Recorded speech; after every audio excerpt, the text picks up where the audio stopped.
Uau, tá alto, hein? Eita, que alegria estar aqui, que felicidade fazer parte de um tempo tão precioso, de um tempo onde realmente a presença do Senhor tem sido derramada, manifesta. Obrigada, Mari, nas nossas vidas. Deus é bom. Você está feliz de estar aqui? Glória a Deus, gente. Olha só, antes da gente iniciar, eu quero dizer que esse culto, esse baile, quer dizer, de pais e filhas é algo que você não pode, você que é papai, que tem uma princesa na tua casa, você precisa fazer a inscrição e participar dessa noite, porque vai ser uma noite muito linda, vai ser uma noite muito especial e vai ser uma noite muito evangelística. Convide as pessoas, fala sobre essa noite. Aquelas famílias que você conhece, que tem o papai e uma filhinha, estenda esse convite, porque vai ser uma noite marcante na vida dessas meninas. É algo que o Senhor começa, então, desde muito cedo, a ministrar no coração das meninas, quão valiosas elas são.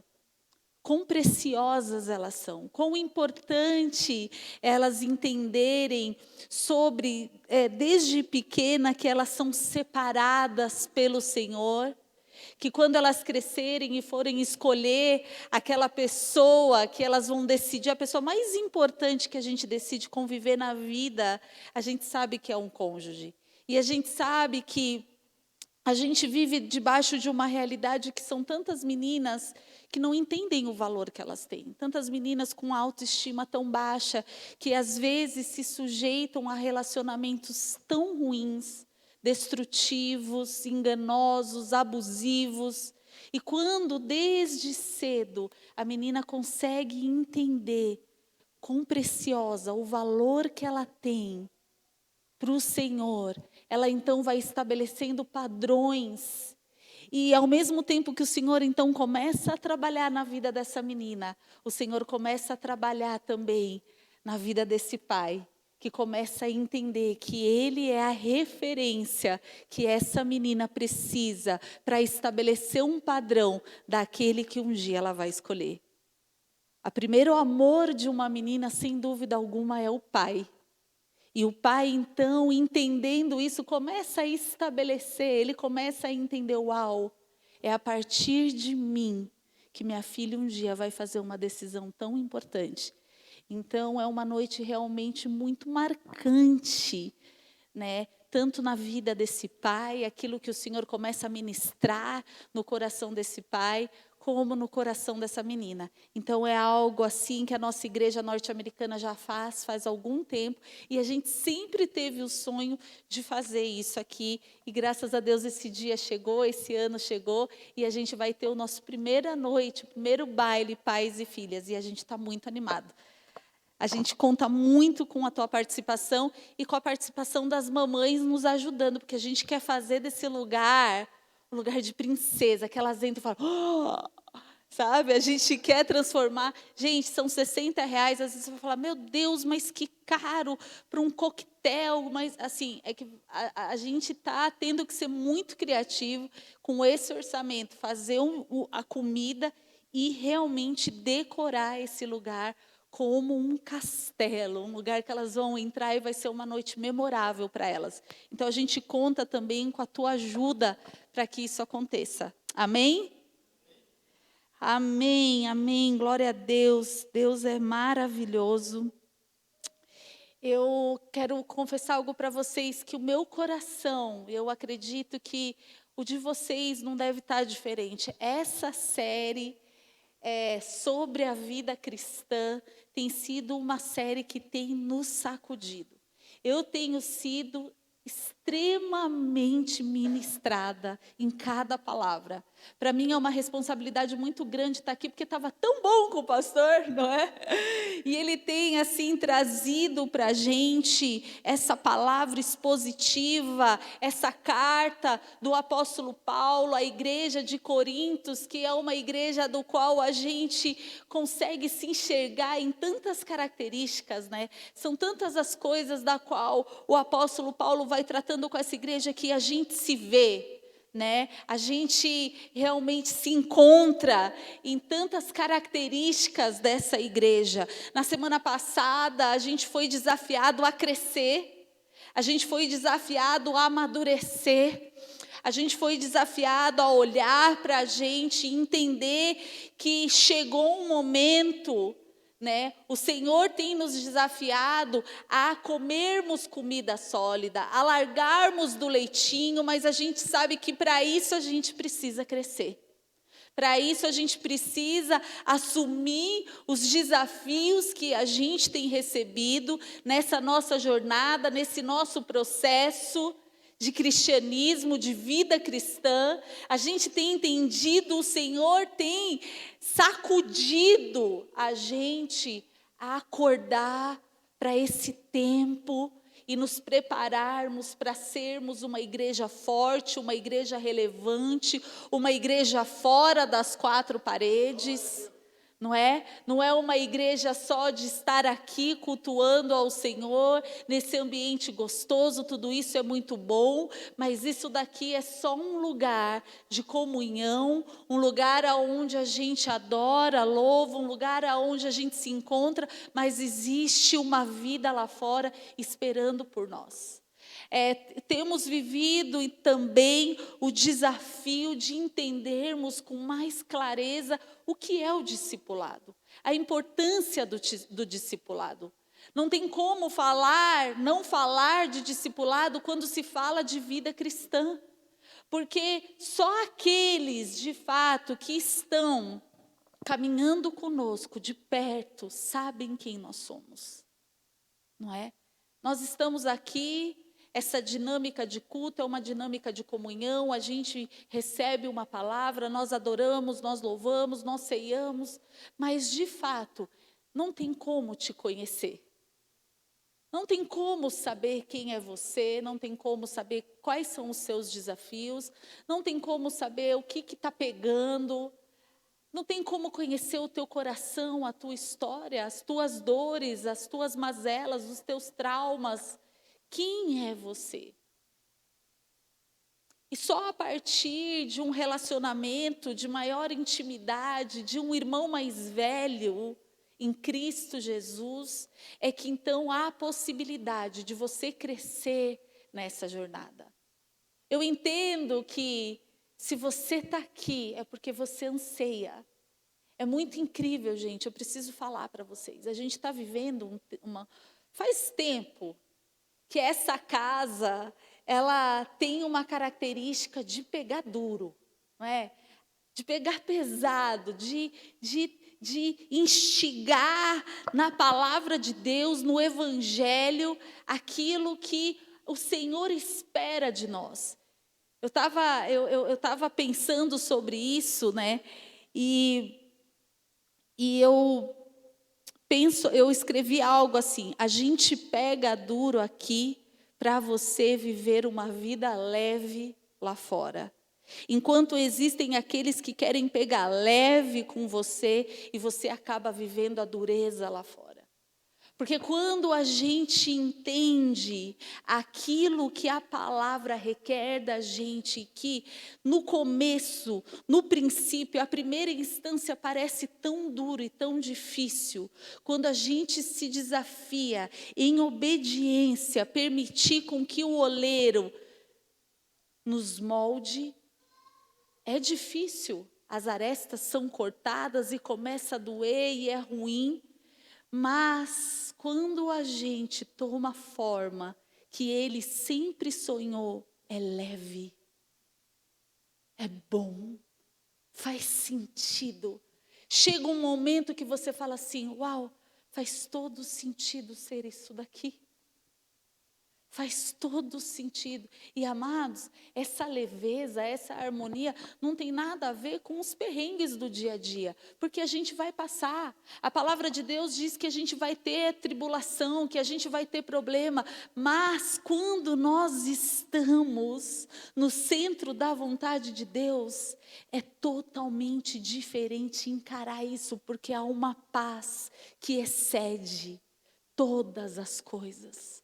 Há uma alegria que não é mais gerada pelas questões externas, pelas coisas, pelas aquisições. Há uma alegria gerada no Espírito, que é uma alegria de dentro para fora, aonde você consegue não fazer nada num mundo tão agitado e estar pleno. Existe um agito quando o espírito não está no lugar, uma inquietação, uma coisa que parece que, sabe, nada está bom. E aí você acha que é uma coisa, você acha que é outra, você vai atrás de outra, ou mesmo numa quietude você não consegue. Mas quando a gente se dispõe à palavra de Deus, tudo isso começa a entrar no lugar. As coisas começam a ter o valor que deveria ter. E aí estar em família, e aí um sorriso de um filho, e aí um momento na mesa. Você começa a olhar para uma refeição em família, e você olha para tudo aquilo, e aquilo tem um valor. E parece que tudo mudou quando nada mudou. Porque é assim que o Senhor vai fazendo com a gente. E eu quero dizer para vocês que eu me alegro de ver essa igreja cada dia mais cheia, aonde cada domingo que passa, o Senhor tem exigido mais dessa igreja. Glória a Deus por isso. Glória a Deus, porque isso revela o desejo que você tem em crescer. O desejo que você tem em ser autêntico na tua fé. E isso é maravilhoso. O Senhor, Ele está forjando uma igreja vibrante, uma igreja que está disposta a pagar o preço, uma igreja que tem se disposto a levantar a bandeira do Evangelho, uma igreja que tem vibrado com a palavra, a Escritura e a verdade da palavra de Deus. Não é mais uma igreja que se empolga com as promessas, mas é uma igreja que se empolga em fazer aquilo que o Senhor deseja. Glória a Deus por isso, glória a Deus por isso. E nós vamos então continuar nessa pegada, vamos continuar naquilo que Paulo, ele requer e ensina, e ele tem um ensino tão fundamental essa manhã para nós. Tão fundamental. Gostaria de pedir para que você abrisse no livro de 1 Coríntios, no capítulo 3, a gente vai ler a partir do versículo 6, você vai encontrando e se colocando de pé, por favor.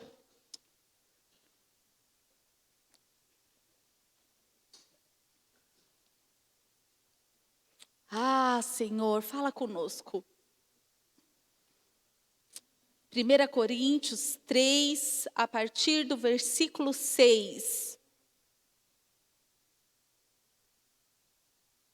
Amém? Glória a Deus. Diz assim: eu plantei, Apolo regou, mas o crescimento veio de Deus. De modo que nem o que planta é alguma coisa, nem o que rega, mas Deus que dá o crescimento.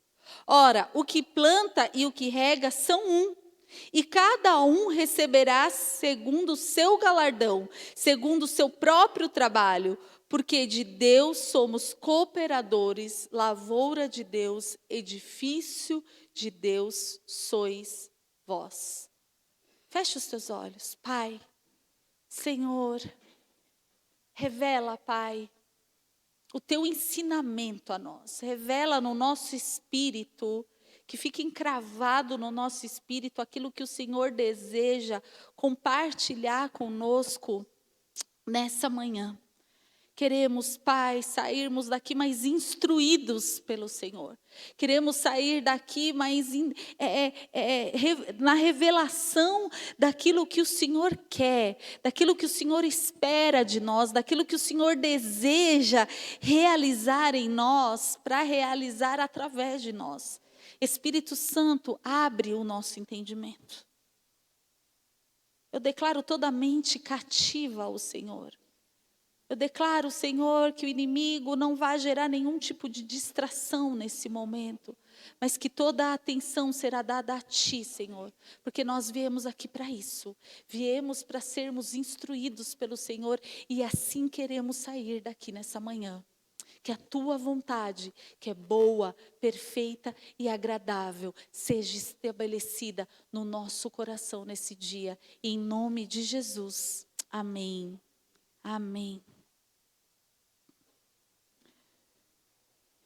Então aqui o apóstolo Paulo continuando, ele então diz: eu plantei, Apolo regou, mas o crescimento veio de Deus. Paulo gostava de imagens do campo e usava com frequência nas suas cartas. É interessante porque a expressão lavoura de Deus indica quem somos. Ali nós somos então um campo cultivado por Deus. É interessante porque Jesus no livro de Mateus, ele usa isso de maneira individual. Ele usa isso de uma maneira quando ele diz que nós somos a terra, esse lugar, e que as sementes, que é a palavra de Deus, ela vai então encontrando situações favoráveis, pessoas que estão mais abertas, pessoas que estão com o coração com uma terra mais afofada. E aqui a gente vê o apóstolo Paulo, então, tirando esse lugar de singularidade e colocando na comunidade. Aqui, então, ele trata esse campo como a igreja do Senhor. A igreja é o local de campo que se deve ter frutos. O trabalho do ministro, então, aqui é semear o campo, cultivar o solo, regar as plantas e colher os frutos. De que maneira essa imagem da igreja como um campo aplica-se aos problemas de Coríntios? De que maneira a gente, então, consegue entender aquilo que o apóstolo está entendendo de problema e que a igreja precisa compreender para que isso seja estabelecido?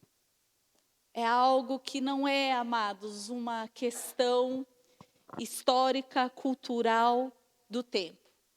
Quando a gente entende quem foi a igreja de Coríntios, a gente sabe, e o pastor falou um pouco sobre isso, né? Que era uma igreja, Coríntios estava na Grécia, e a Grécia era um povo que estava muito acostumado com os filósofos gregos, pessoas realmente que tinham destaques, onde homens realmente eram adorados pela sua sabedoria, pelo seu conhecimento, pelas suas palavras, pelo jeito eloquente de ser e de falar. Então existia uma cultura dentro desse lugar de idolatria a homens.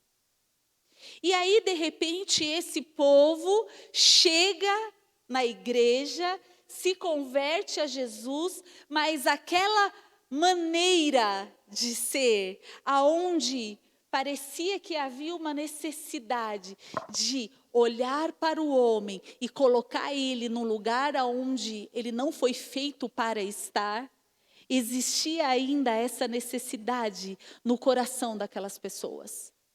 Então, Paulo começa pela raiz. Ele começa, então, a estabelecer essa realidade no coração do povo. E ele começa dizendo assim: olha, eu plantei, eu vim aqui anos atrás, estabeleci essa igreja. Depois que Paulo saiu de um tempo de convívio, Paulo ganhou aquelas pessoas para o Senhor. Paulo trouxe o evangelho àquelas pessoas. Paulo ali então implantou aquela igreja como apóstolo. Paulo sai de cena e chega a Apolo. E Apolo então é aquele que começa a regar, é aquele que começa a pastorear, é aquele que começa a discipular, é aquele que começa então a caminhar no processo, que é aquilo que se faz quando rega. Você então começa ali a trabalhar. Mas Paulo diz assim, entendendo o coração, queridos, não é nem Paulo, nem Apolo. Não é sobre nós. Nós, e aí ele se coloca numa posição que é muito importante a gente entender. Ele diz assim, No capítulo 5, quem é Apolo? Desculpa, no versículo 5 a gente começou do 6, mas deveria ter sido do 5. Quem é Apolo? Quem é Paulo? Servos. Servos. Servos. Então aqui ele começa a colocar a visão da igreja, o olhar da igreja no lugar. E ele diz assim, queridos, não é sobre Paulo, não é sobre Apolo. Nós somos somente servos. Quem dá o crescimento é o Senhor Jesus. É aquele que gera todas as coisas. Nós estamos aqui servindo aquele que tem toda... que ocupa o primeiro lugar, que tem a proeminência.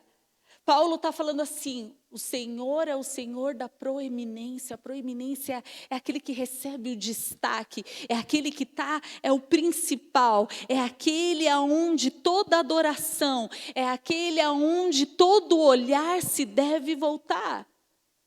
Porque nós somos servos aqui. Nós somos servos aqui.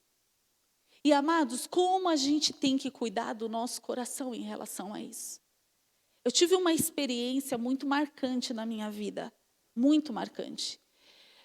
Na década dos anos 90, onde a igreja estava sofrendo uma revolução na área da música.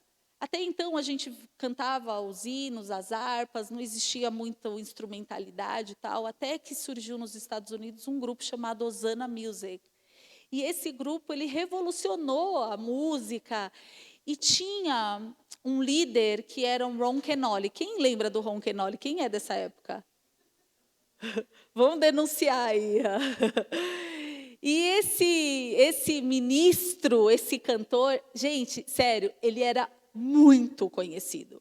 Em São Paulo, quando o Ron Kenoly chegava em São Paulo, ele lotava estádios. Eu fui no estádio do Ibirapuera, numa ministração do Hosanna Music com o Ron Kenoly. E então era uma febre, era uma coisa incrível, e as pessoas gostavam muito dele. E aí o Ron Kenoly sumiu, nunca mais a gente ouviu falar, a gente viu o Ron Kenoly, enfim. E aí um dia, eu em Orlando, num dia ordinário, um tecladista da nossa igreja, que era um músico incrível também, ele falou assim, Ju, vamos ali num lugar comigo? Eu falei, aonde? Não, você vai gostar, vamos lá. Falei, tá bom. Eu era solteira ainda, não era nem casada. E aí, entrei com ele e falei, vamos. Ele falou, preciso ir na casa de uma pessoa e eu quero que você vá comigo. Tá. Entramos num condomínio lindo, incrível, chiquérrimo, um lugar assim, num bairro, Dr. Phillips, em Orlando, que é um bairro muito bom. Falei, uau, onde que nós estamos indo, né? Tá legal isso aqui. De repente, tocamos a campainha lá de uma casa gigantesca. Quem que abre a porta? Ron Kenoly. Aí eu assim, não acredito que eu estou na casa do Ron Kenoly. E aí ele abre, a gente entra, e esse tecladista ia tocar no show do Ron Kenoly. E aí eles tinham uma reunião e ele queria me levar na casa do Ron Kenoly para participar.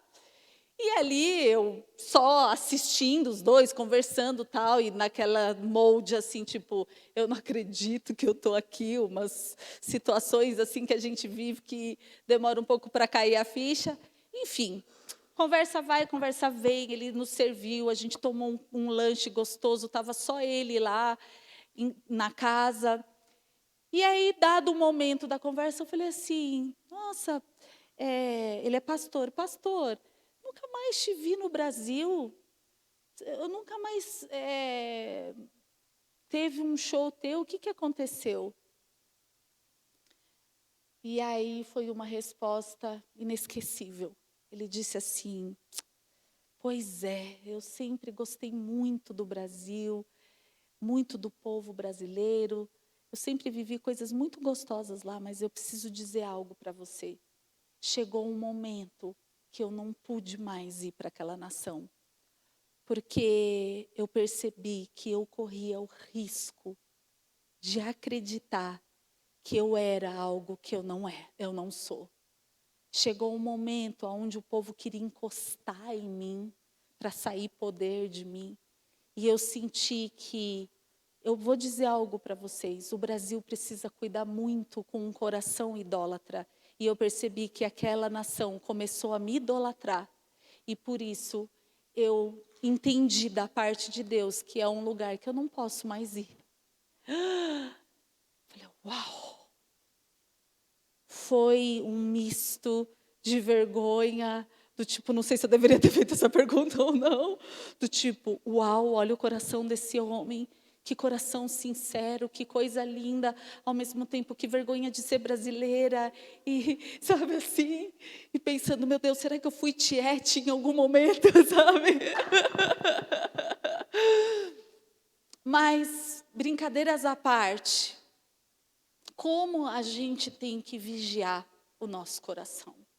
Como a gente é tendencioso de sempre procurar olhar para homens e focar nele.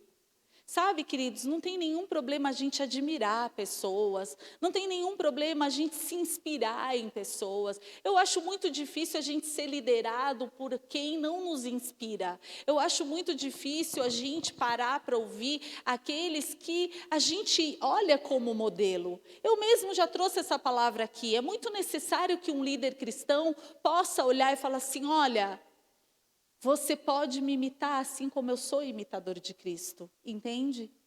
Mas existe uma linha tênue, existe um limite para essa admiração. Porque você pode correr o risco de colocar de volta e depositar o teu coração, as tuas expectativas e aí a tua motivação em pessoas. Quando Paulo, então, começa a tratar esse assunto com a igreja, entendendo a tendência daquele povo, que o tempo todo queria colocar homens em pedestais. Colocar homens em pedestais. Então ele começa, olha, não tem dessa quem é de Apolo, quem é de Paulo. Nós estamos aqui juntos. Cada um cumprindo o seu papel como servos que somos. Como servo que somos. Homem algum, amados, pode colher o crédito de crescimento e sucesso de uma igreja. Homem algum, a palavra de Deus diz isso. Se esse ministério tem crescido, não há crédito em nós para isso. O Senhor assim desejou fazer.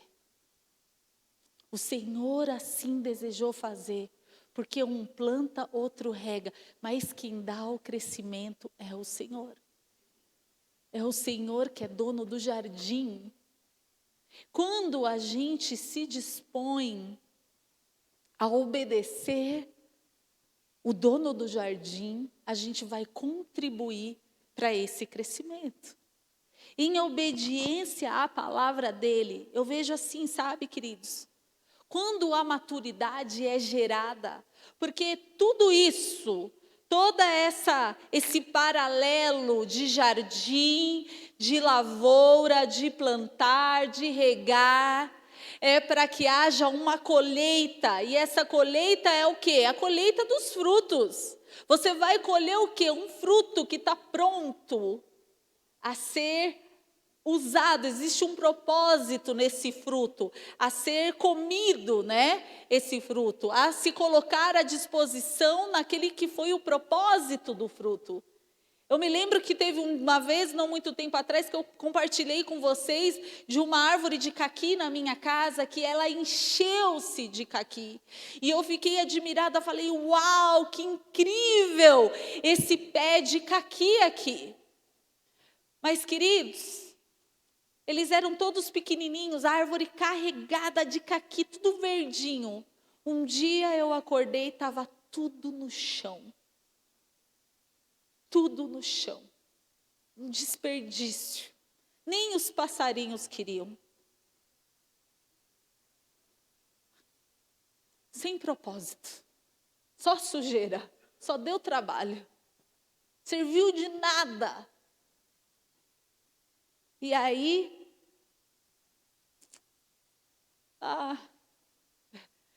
difícil não me emocionar. Minha mãe inconformada, que todos os caquis caíram. E ela decidiu naquele ano tratar aquele pé de caqui. Todas as vezes que ela ia na minha casa, ela ia lá naquele pé. Ela podou o pé de caqui, ela enfiou uns pregos no negócio do caqui. Ela falou, filha, porque falta ferro, porque esse caqui está desnutrido, porque está fraco e precisa não sei o que. Eu não entendia nada, mas ela vira e mexe, eu procurava a minha mãe, estava ela lá no pé de caqui. E aí, passado um ano, aquela árvore de novo cheia de fruto.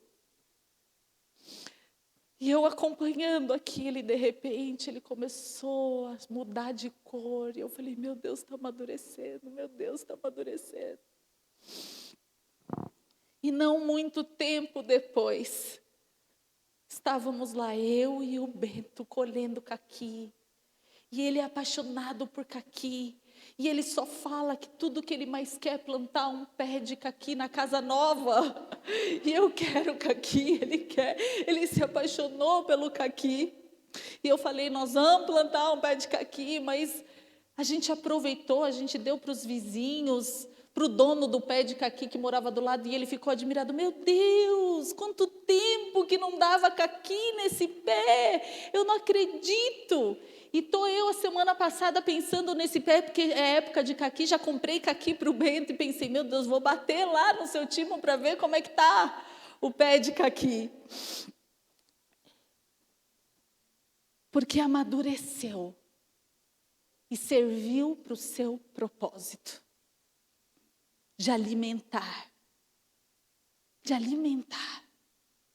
Quando a gente permite com que o tratamento seja feito, como que o processo seja feito, a gente serve para o propósito que nós fomos feitos.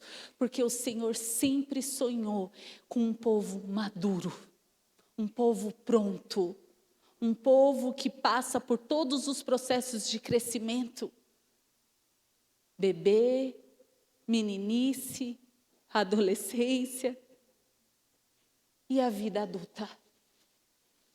Eu sempre falo, amados, que se existe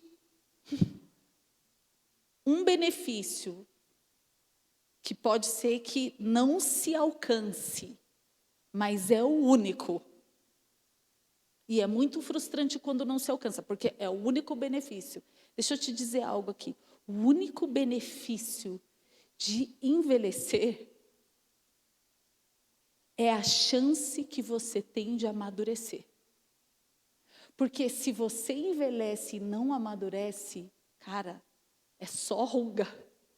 É só coisa feia, porque assim, não tem muito benefício, né? A gente vai envelhecendo, as coisas vão ficando, né, de um jeito. Eu e meu marido, gente, pelo amor de Deus, a gente lá trabalhando na casa, estamos pegando duro ainda para fazer as coisas, mas a gente fica arrebentado. É hora dor, agora ele está descadeirado, é dor na coluna, é dor no ombro, é dor não sei aonde. Chega no final do dia e a gente às vezes esquece que nós já chegamos ali na curva que começa, entendeu? A descer. Estamos já nesse lugar. E às vezes a cabeça esquece disso, mas o corpo já está, entendeu? A gente já está sentindo. Sim, precisamos fazer exercício, precisamos ir para a academia. Vou dar um jeito nisso esse ano na minha vida, em nome de Jesus. Mas assim, a gente já sente. Sabe como é que o negócio está ficando? Difícil. Mas se existe algo incrível que a gente pode absorver dos anos, é entender as coisas, compreender as lições. Compreender aquilo que, onde a gente errou, como a gente pode acertar. Aquilo que a gente fez errado, queridos, e assumir. Tenho conversado muito sobre isso, achei que eu não ia conseguir colocar isso dentro desse... Mas assim, amados, Conversando ontem com a pastora Sheila, tenho conversado com meu marido, é algo que tem muito queimado no meu coração. Enquanto a gente não assumir, preste atenção, enquanto a gente não assumir com responsabilidade a parcela daquilo que nós temos culpa, do que deu errado nas nossas vidas, não tem como amadurecer. E sabe o que? Não tem como Deus abençoar. Porque Deus só vai abençoar quando a gente compreender. E se a gente errou em alguma coisa, a gente reconhecer e a gente se arrepender. E aí Deus vai olhar e falar assim: ok, filho, é isso aí. Eu tenho como te abençoar. Sabe por que muitas vezes a gente fica em ciclos e ciclos e ciclos? Porque a gente ainda não assumiu a nossa parcela de culpa nos processos que tem fracassado na nossa vida. E está na hora, com maturidade, olhar e falar: eu errei nisso. Sabe por quê, amados? A gente vive recebendo pessoas para falar conosco, para abrir o seu coração, para falar dos problemas. A gente recebe os cônjuges e o tempo todo a gente só escuta que as pessoas foram ruins com elas, de que elas são vítimas de tudo, de que todo mundo conspirou, de que, é meu marido, ele é assim, assim, assim, minha esposa é assim, assim, assim, eu vim daquela igreja, e naquela igreja faziam isso, isso, isso, isso, mas em nenhum momento a gente escuta: porém eu sei que eu tenho a minha parcela de culpa, porque eu também fiz isso, isso e isso. Eu também fui assim, assim, assim. A gente não escuta isso. É uma vitimização total. Eu não estou falando que existem situações do qual você é completamente vítima, tá? Mas eu estou falando de situações das quais a gente precisa olhar com maturidade e assumir essa responsabilidade de olhar e falar assim: eu tenho culpa nisso também. Eu errei também. E o discipulado, amados, ele é exatamente isso. É uma terceira pessoa que consegue te ler, ter uma leitura e falar assim: deixa eu te dizer uma coisa, você também está errando nisso. E se você se dispõe nesse processo a se submeter a essa repreensão, a esse ensino, vai gerar crescimento e maturidade para você. Dentro dessa série sobre a vida cristã, a gente tem buscar irmãos que queiram compartilhar de um testemunho. E eu queria chamar o André aqui, que ele vai trazer um testemunho para a gente do discipulado na vida dele.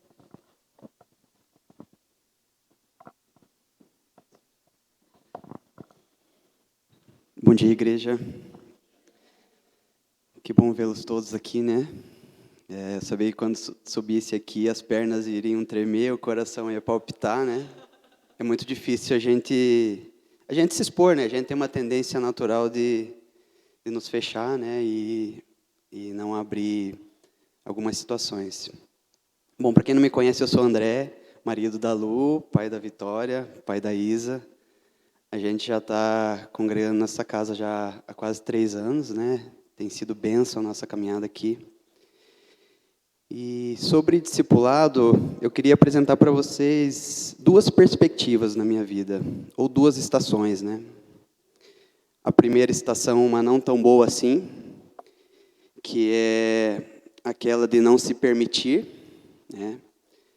Aquela situação de ter dificuldade de expor áreas vulneráveis da minha vida, de como as pessoas pensarão de mim, né? Eu expondo ou me apresentando as minhas fraquezas. Em algum momento da minha vida eu pensei que isso possa ter sido desenvolvido na minha vida, na minha infância, na minha adolescência. Eu sou de uma família de 3 irmãos, eu sou o caçula, tenho 2 irmãs, né? Meu pai faleceu, eu era muito pequeno. Então, naturalmente, eu assumi uma posição de responsabilidade, né, frente à minha família, né? Eu cresci ouvindo da minha mãe e das minhas irmãs: ele é o homem da casa, né? Então, eu assumi essa responsabilidade e, de alguma forma, eu tinha alguma dificuldade de expor as minhas fraquezas, né? E eu também não tinha com quem conversar, né? Não sei, já estou com 41, né? Naquele tempo, essa psicologia, essa didática com os filhos era um pouco diferente, né? Não tinha muito essa abertura, né, para essa conversa. Só que essas condições, elas tinham amarras na minha vida. Elas não estavam me possibilitando a viver as maravilhas que Deus tem para mim. E eu fui sentindo a necessidade de me libertar disso, né? E a segunda perspectiva, essa nova estação, é essa estação que eu estou vivendo agora, que é uma estação edificadora, de renovo. O Senhor, na sua infinita sabedoria e bondade, colocou o pastor Edu e a pastora Shea para ser os meus discipuladores. Louvo a Deus pela vida de vocês. E eu tenho aprendido muito, eu tenho vivido muito, e as experiências reais.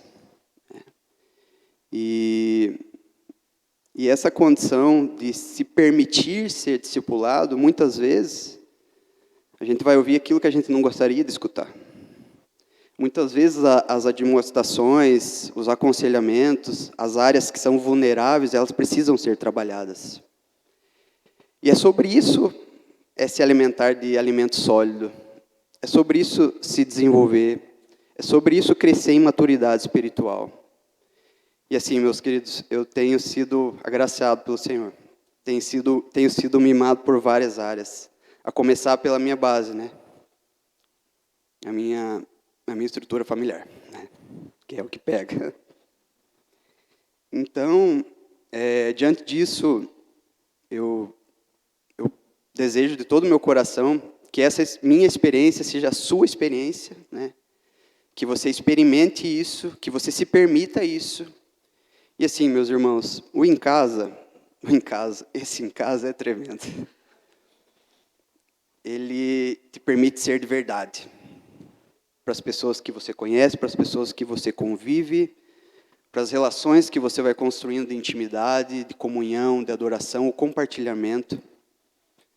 E assim, eu desejo de todo o meu coração que aquele que não tem em casa, por favor, procure. Você vai ser transformado, você vai ter experiências sobrenaturais. E aqui eu estou falando como testemunho vivo disso, né? Os meus pastores sabem disso, acompanham muito isso. E eu agradeço a Deus por essa transformação na minha vida. Acho que é isso, pastor. Obrigada, querido. Uau, que delícia, que lindo esse Jesus. Ai, como é bom. É tão notório ver, né, na vida dessa família, aquilo que o Senhor tem feito. Conversando com o André ontem, a gente combinando, né, dele vir aqui e tal. Eu falei assim, eu me alegro muito, mesmo de longe, a gente acompanha pelo Edu e pela Sheila. É notório ver a mão do Senhor sobre essa casa, sobre essa família. E eu sei que o melhor de Deus ainda está por vir. Assim como para todos nós. Parece um chavão esse, não é? Parece que é uma coisa de animador de festa, dizer, né? O melhor de Deus ainda está por vir. Mas é impossível uma igreja que se dispõe a crescer não viver a realidade dessa frase. É impossível. Então, amados, o melhor do Senhor ainda está por vir. Amém? Você recebe essa palavra? Glória a Deus. É impossível porque Ele é uma fonte inesgotável. Sabe, amados, quanto mais a gente se permite, quanto mais a gente entende quem é Deus, veja que loucura isso, esse pensamento. Quanto mais a gente descobre de Deus, quanto mais a gente entende de Deus, quanto mais a gente se relaciona com Deus, a gente entende quão mais pecador nós somos. Não é estar com Deus e chegar num dia que você vai estar numa plenitude do tipo, nossa, agora, depois de tanto tempo com Deus, eu cheguei num lugar Não. Queridos, quanto mais de Deus, mais a gente compreende o quanto a gente precisa de Deus, o quanto a gente não é nada sem Deus, o quanto a gente é dependente de Deus, o quanto a gente é ruim sem Deus, o quanto a gente é egoísta sem Deus. Quanto mais a gente enxerga a grandeza dele, maior é a nossa pequenez. Maior fica a nossa dependência. Nunca vai chegar um momento, porque é o contrário. Você entende que é o contrário?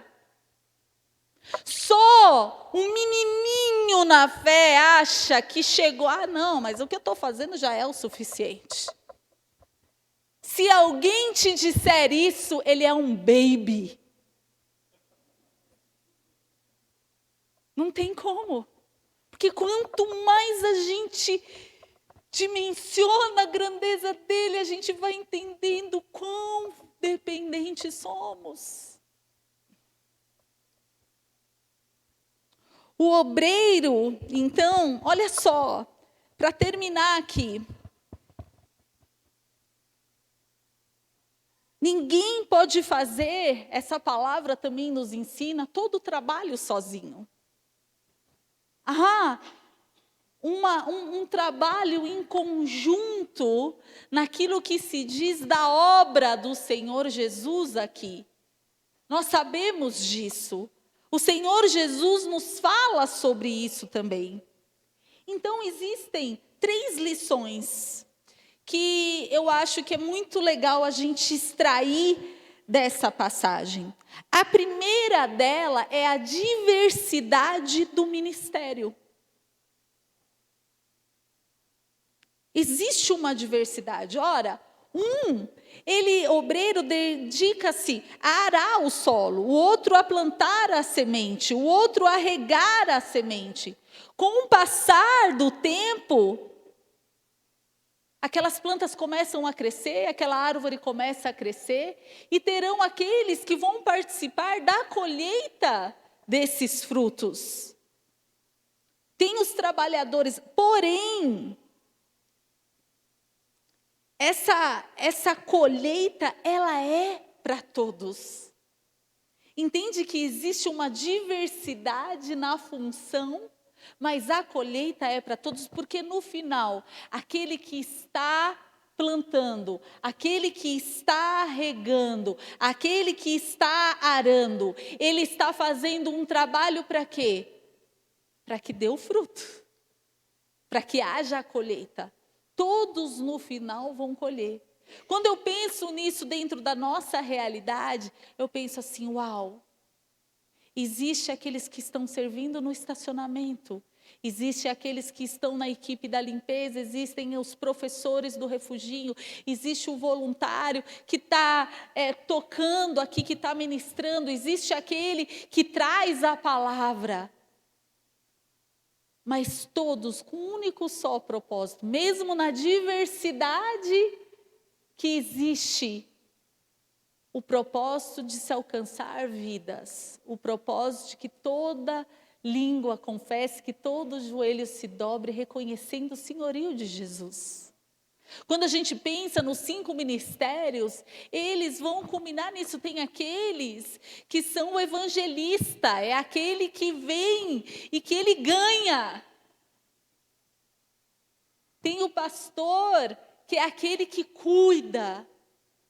Tem o profeta, que é aquele que traz a direção, é aquele que traz a correção, é aquele que fala de uma maneira mais assim. Tem o mestre que ensina. Entende que há uma diversidade, né? A segunda é a unidade no propósito, que é isso que eu estou falando. Então, existe a diversidade do ministério, mas é isso que eu estou dizendo, essa unidade no propósito. Qualquer que seja o trabalho que uma pessoa realiza para o Senhor, ainda assim faz parte da colheita. Ora, o que planta e o que rega são um.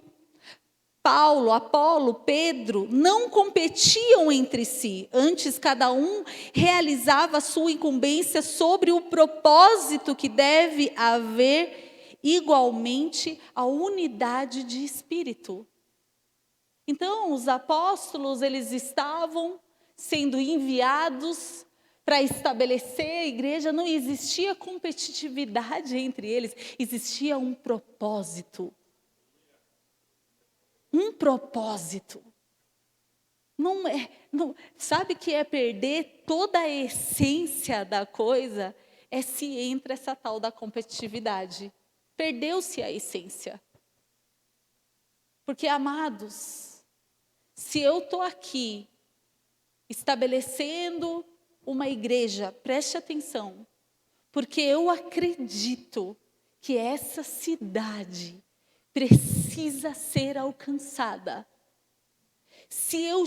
Preste atenção nisso, se eu, colocando aqui meu coração à prova, se eu genuinamente, verdadeiramente, estou preocupada se essa cidade vai ou não ser ganha para Jesus, se eu digo aqui de púlpito que tudo que eu mais quero, o sonho, desejo, trabalho, para que essa cidade seja alcançada para Jesus, e ao ouvir que existem igrejas que estão crescendo, se enchendo, multiplicando, e isso não alegrar o meu coração, eu preciso revisar o meu cristianismo. De verdade. Pensa num termômetro bom para um pastor checar como está o coração dele. É esse. Porque, amados, eu tenho que me regozijar. Eu tenho que me alegrar de saber que a Batista está crescendo, que o Farol está bombando, que está ampliando. Um dia eu fui lá, era um celeirinho desse tamanho. Aí cheguei lá, eles já aumentaram. Aí cheguei lá, eles falaram, gente, vamos ter que aumentar de novo. Se isso não alegrar o meu coração, misericórdia da minha vida. Misericórdia, estamos aqui, gente, juntos. Para ganhar essa cidade, quando que a gente poderia ter a pretensão de achar que o refúgio vai ganhar 90 mil pessoas? Amados, cuida do teu coração. Não se coloque lá fora. Olha, Deus, o Senhor, deu a clareza, o entendimento que essa aqui é a tua casa. Você se sente abençoado aqui, você entende que o Senhor te trouxe para cá, mas cuidado como você vai tratar os irmãos de outros ministérios, achando que nós somos os melhores, a bolacha mais recheada do pacote. Não é assim, entende? Nós estamos juntos. Se tem uma coisa que essa igreja vive insistindo, é para a gente não pescar em aquário. Se o irmão está lá, deixa ele lá, sendo bênção lá, abençoando lá. Porque o que a gente precisa é alcançar os perdidos. O que a gente precisa é alcançar aqueles que não conhecem o Senhor. Não é ficar fazendo rodízio de igreja. Porque aí dá na mesma. O Senhor está olhando para São Bento do Sul e Ele vê a igreja dele. E essa igreja precisa aumentar. Não é só ficar no rodízio.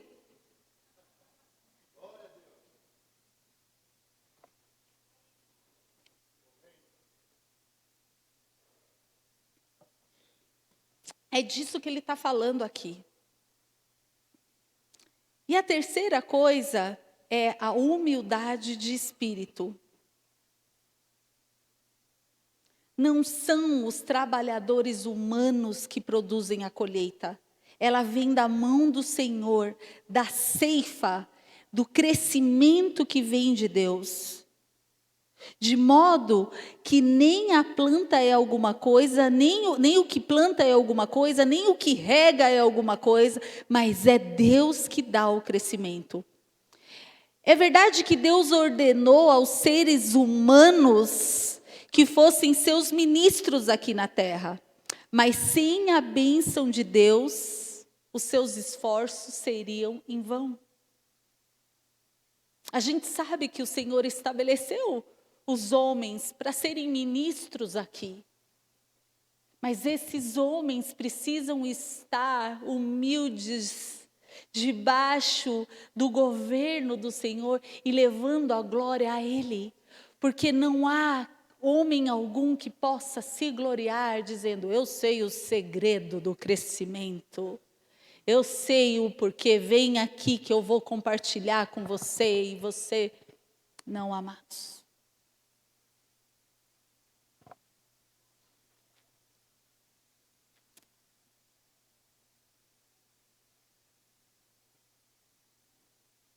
Gostaria de pedir para você abrir em João.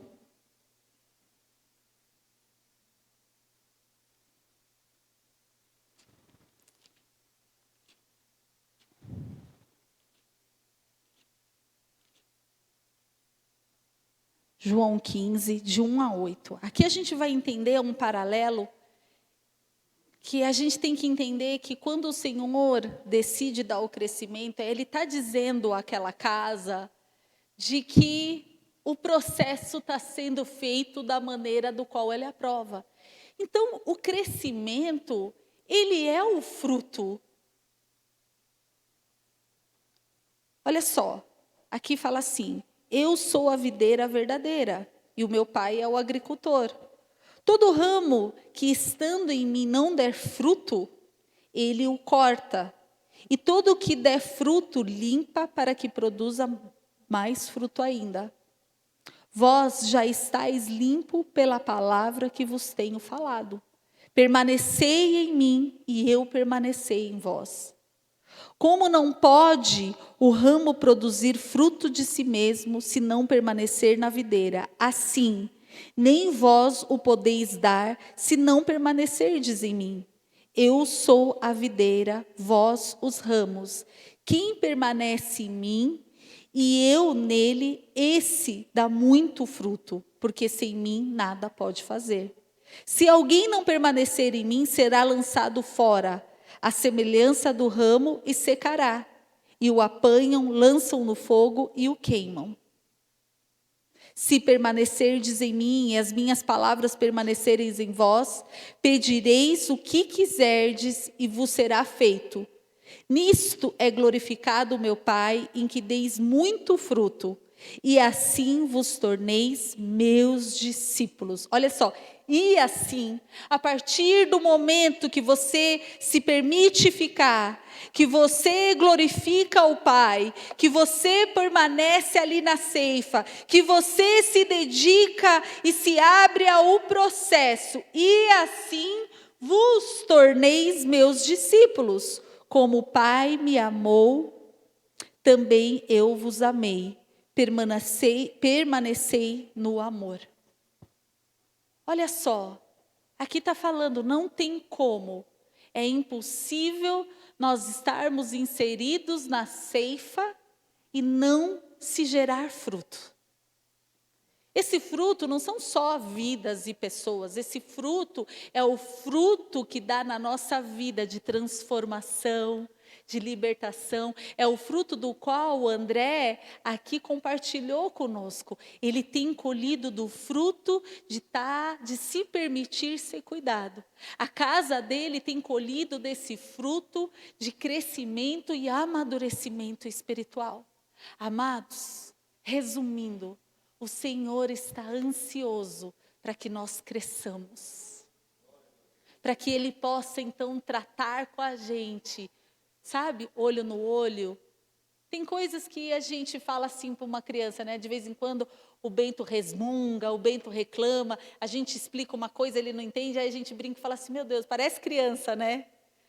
Mas a gente fala isso porque ele está ainda no direito de ter algumas reações pela imaturidade dele. Agora, é cansativo ter que ficar explicando a mesma coisa a vida inteira. Porque a gente não sai desse lugar. E o Senhor, Ele, através dessa série, está dizendo assim para a gente, eu não vejo a hora de você crescer, para a gente tratar de uns assuntos, sabe, mais profundos. para eu te desafiar em coisas maiores, para você sair desse ciclo que você vive, para você romper algumas coisas na tua vida, para você chegar aqui e eu poder te mostrar algumas coisas que eu tô doido para te mostrar. Desafios que eu tô doido para te desafiar, porque há tanto mais. Eu sinto o Espírito falando isso para mim, eu sinto Ele falando, filha, vence isso, filha, vence isso, porque há tanto mais. Enquanto você estiver aqui, sabe, patinando nisso daqui, não tem como. Não tem como, há muito mais. Eu me lembro que quando eu fiz teologia, eu tenho no meu caderninho lá anotado as fases do crente. E aí tratando da meninice, da vida adulta. E aí eu lembro que na maturidade, eu já falei isso algumas vezes, mas ficou cravado isso em mim, que ele diz assim, o crente maduro é aquele que está insensível a louvores ou crítica. O que isso significa? O crente maduro é aquele que está insensível. O crente maduro é aquele que na hora que vem elogios, na hora que vem todo mundo, uau, você é o cara, você não sei o quê, você bababá, bababá. Você está insensível a isso, o teu ego não vai se inflar. Não vai se encher. Você vai compreender que as pessoas são assim, elas... E aí, o crente maduro é insensível a louvores ou críticas. Ou quando vem uma crítica, ela acaba com você. Ela te destrói. Ela faz você desistir de tudo. Não. O crente maduro é aquele que está atento à opinião do Senhor a seu respeito. É aquele que o coração arde em fazer a vontade do Pai.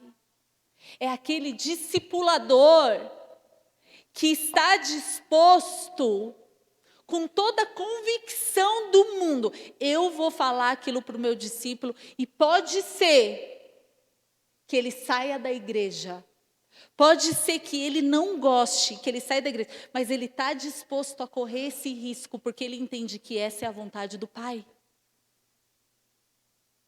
Porque, amados, existe também na nossa liderança, às vezes, o medo de não ser aceito, o medo de não ser querido, o medo de perder esse lugar. Meu, ele é o cara.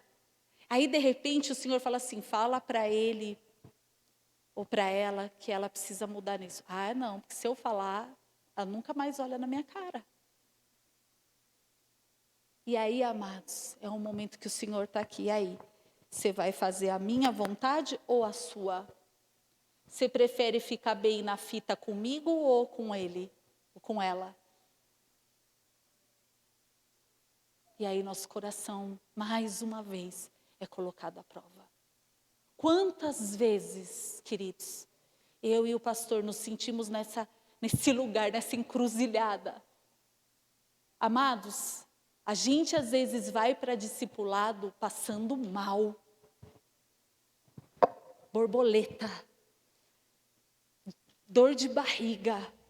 Às vezes eu preciso ir no banheiro 3, 4 vezes, porque eu sei que vai ser pesado e eu sei que existe o risco daquele discípulo a levantar, virar as costas e nunca mais aparecer na igreja.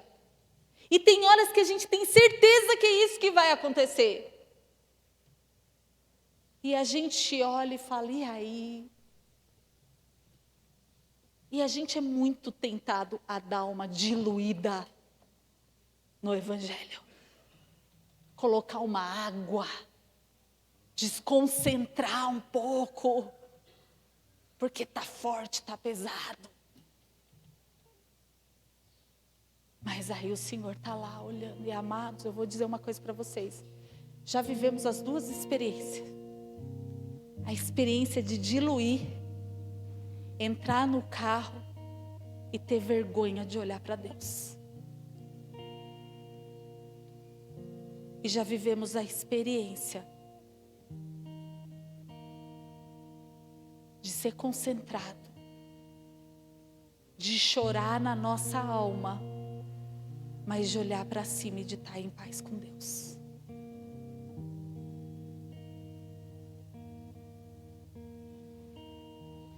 E a gente tem que decidir quem que a gente está disposto a agradar.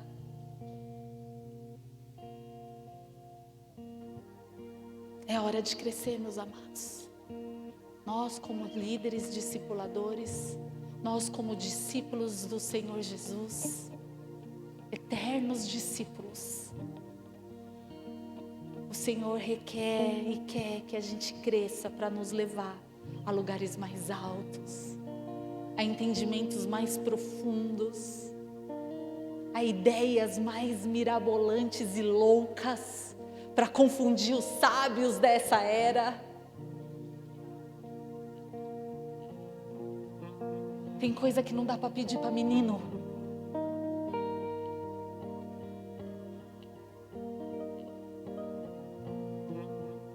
Quem deseja isso ardentemente, se coloca de pé.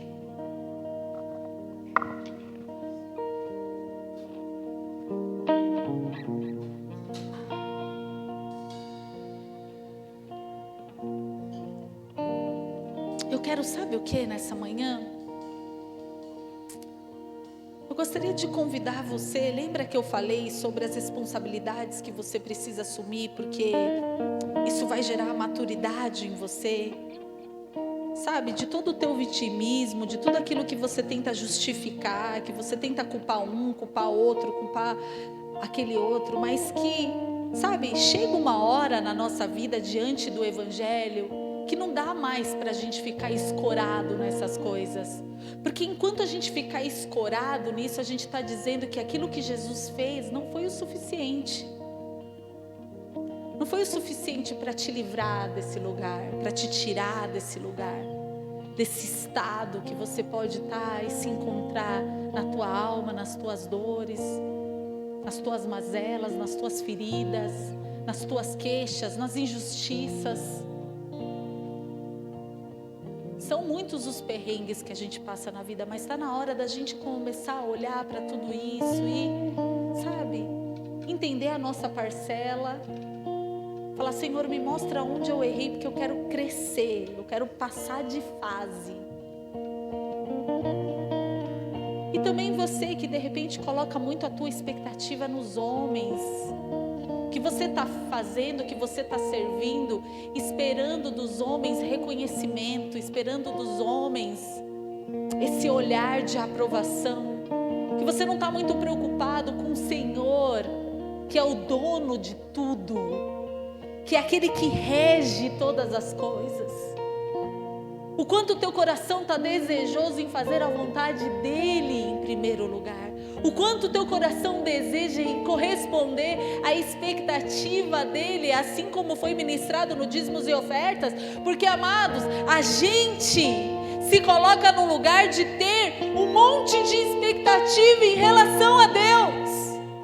Eu espero que Deus faça isso na minha vida, eu espero que Deus faça aquilo na minha vida, eu espero. Amados, o negócio não é assim aqui. A gente tem que estar preocupado com a expectativa que Ele tem para nós. O que o Senhor está esperando de nós é olhar para Ele e dizer: o que o Senhor espera de mim? Qual é a tua expectativa a meu respeito, Senhor? Não é o Senhor entrar na tua história, é você largar a tua e entrar na dele.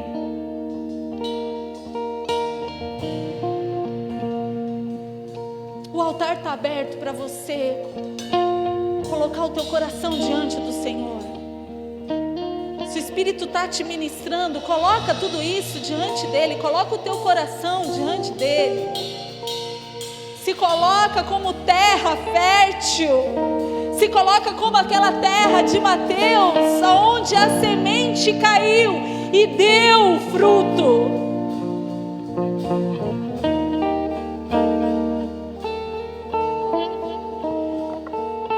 Oh, Yarabalabashere Carabás. Oh,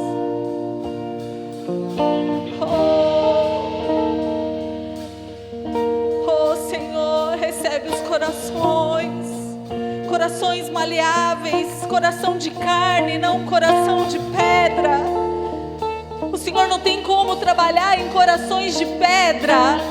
O Senhor trabalha em corações de carne, em barro moldável.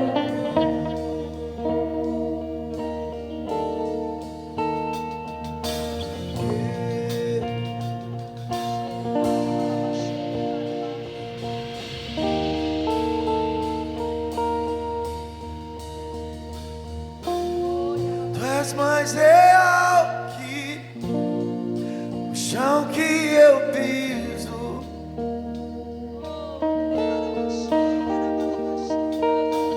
Tu és mais real que o ar em meus pulmões.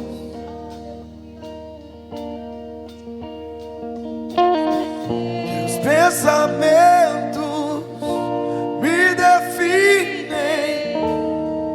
Tu és tudo para mim, és a minha realidade. Tu és.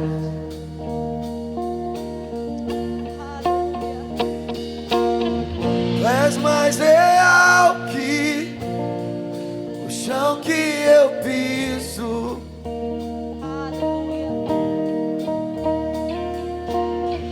Tu és mais real que o ar em meus pulmões.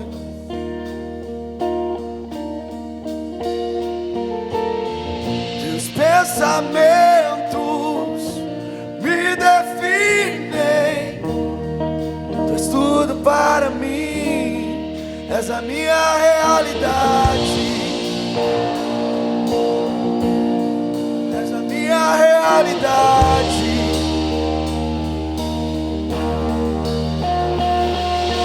Abba,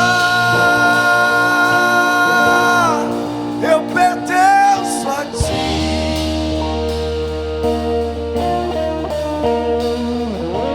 Abba, eu pertenço a ti.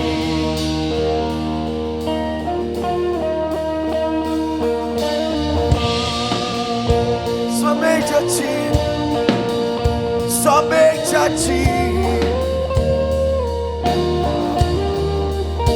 somente a ti, somente a ti.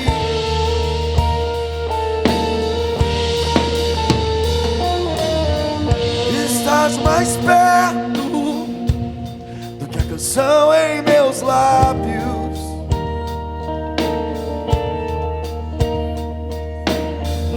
Estás mais perto do que a pele em meus ossos.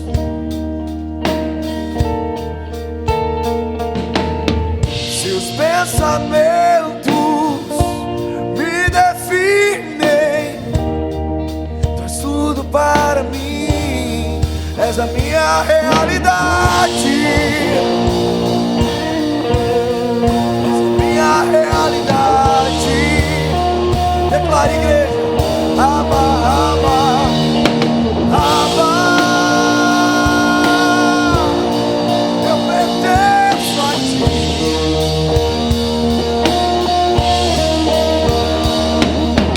Abba, eu pertenço a ti.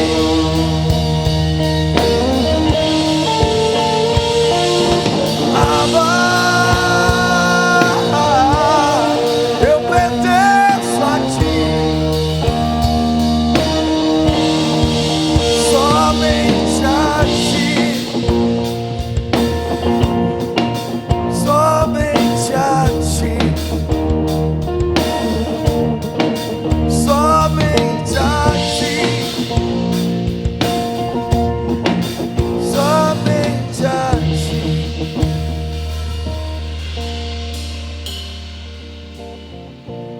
Aleluia. Aleluia. Enquanto Satanás está ocupado semeando discórdias, mentiras e pecado, Nós devemos estar ocupados, preparando o solo, plantando as boas sementes da palavra de Deus. Oh Senhor, eis-nos aqui, Pai. Queremos crescer, Senhor. Queremos crescer, Senhor. Queremos crescer, Senhor. Leva-nos, Senhor, a um nível mais alto, a águas mais profundas. Desejamos, Pai, da Tua porção. Desejamos, somos desejosos de tudo aquilo que Tu tens e queres. Somos, Senhor, desejosos, Pai. Leva-nos, Senhor, a esse lugar. Leva-nos, Senhor, que toda distração, que toda perda de tempo, que seja tirada, que toda seta, que todo dardo inflamado, que toda mentira do inimigo caia por terra, Senhor. Eu declaro mentes cativas ao Teu Espírito Santo. Eu declaro corações, Senhor, como terra fértil. Oh, Senhor, queremos crescer, Deus. Queremos crescer, Senhor. Queremos voar, queremos correr, Senhor. Eis-nos aqui. Eis-nos aqui. Eis-nos aqui. Oh, aleluia. Oh, rebachere cantere barabás. Oh, Deus. Oh, Senhor. Oh, Senhor.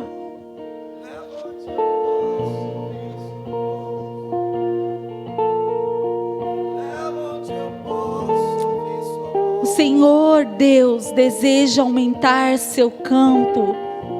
Quer que cada igreja local produza frutos de louvores ao Senhor. Frutos do Espírito do Senhor, de Gálatas 5:22. Santidade de Romanos 6:22. Uma igreja ofertante de Romanos 15:26. Uma igreja de boas obras de Colossenses 1:10. Uma igreja de louvores ao Senhor de Hebreus 13:15. E de almas ganhas para Jesus de Romanos 1:13. Oh, Senhor, se é esse o Teu desejo, esse é o nosso desejo. Se é essa a Tua vontade, essa é a nossa vontade. Porque seja estabelecido assim na terra como é nos céus.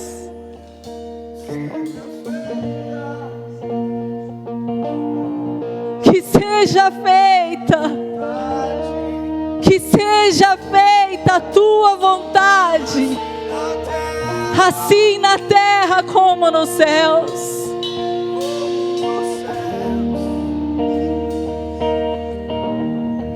Que seja feita. Vamos lá. A Tua vontade, assim na terra como no céu. Ei! Que seja feita a Tua vontade. Amém. Quero compartilhar algo com vocês.